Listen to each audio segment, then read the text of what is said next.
भजन में मन नहीं लगता, बाहर घूमे, कोई न कोई विषय पकड़ लिए, कोई चिंतन विषय करने लगे, वो जीवित हो गया और बलवान, अब रौंदेगा आपको। गाहल दूजी चाल, दूसरी बात नहीं होने, नहीं मन लग रहा सो जाओ चुपचाप, जब जगोगे फिर भजन होने लगेगा। या फिर किसी भगवत प्रेमी महात्मा के सानिध्य में पहुंच जाओ, या कोई ग्रंथ खोल लो। आजकल यंत्र चले हैं, सत्संग सुनने लगो, थोड़ी देर में बदल जाएगा।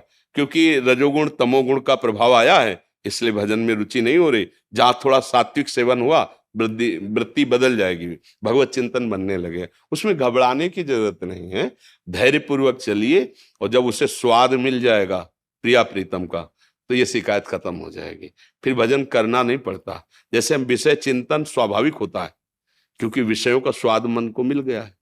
ऐसे जिस दिन, तभी गोस्वामी जी ने मांगा है, काम ही नारी प्यारी जिम, लोभी जिम प्रिय दाम।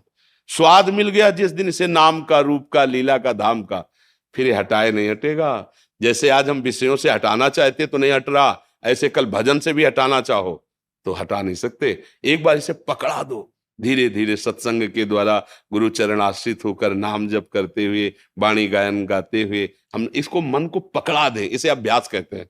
वैराग्य अभ्यास, विषयों का सेवन न करना और अंदर से बार बार भगवत चिंतन का अभ्यास करना, इससे हमारा मन एक दिन ऐसा आएगा, यदि गलतियां नहीं हुई तो वो ज्यादा समय दूर नहीं रहेगा, वो मन प्रिया प्रीतम में तन्मय होने लगेगा। और अगर बीच बीच में इसका मनोरंजन देते रहे, वो लंबा खींच देगा, वो लंबा खींच देगा, सांस न ले पावे। जब हम नई अवस्था के थे, तो एक परमहंस जी थे, ओंकारानंद सरस्वती, तो नई अवस्था में देख करके संतों को बड़ा सुख मिलता है कि नया बच्चा अगर भगवान का भजन करेगा, अच्छा महात्मा बनेगा। तो उनका पहले भी घर जाते रहते थे संत महात्मा, वो भी जाते थे, तो उनका, अच्छा तो तुम संत बन गए? उनका, हाँ स्वामी जी, हमारी इच्छा है आजीवन भगवान का भजन। बच्चा, इस मन को मारना बड़ा कठिन है। जैसे काले सर्प को अगर बंदर पकड़ ले तो उसका फना पकड़ के वो ऐसे पेड़ में रगड़ता है, फिर कान में देखता है सू सू तो नहीं हो रहा, फिर रगड़ता है, मरने पर भी रगड़ता है।